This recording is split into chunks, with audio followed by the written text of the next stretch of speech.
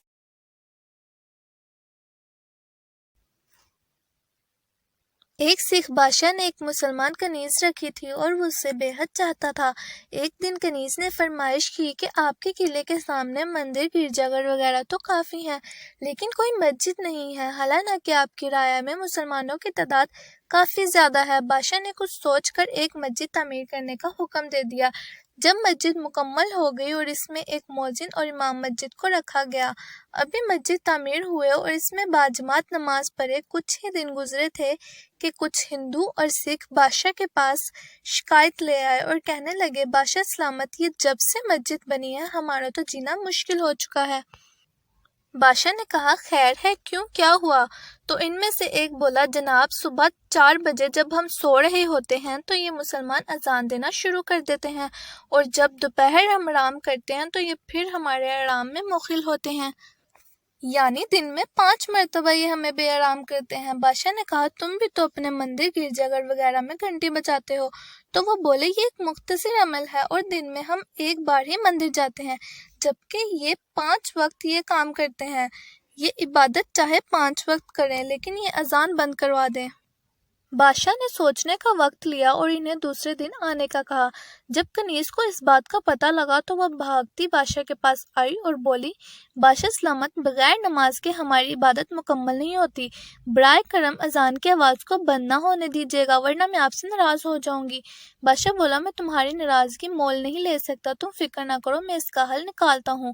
دوسرے دن جب وہ لوگ بادشاہ کے پاس آئے تو بادشاہ نے مسلمانوں کو بھی بلوا لیا اور بادشاہ شکایت کرنے والوں سے مخاطب ہوا، میں نے تمہارے مسئلے کا حل ڈھونڈ لیا ہے، آج کے بعد مسلمان اذان نہیں دیں گے۔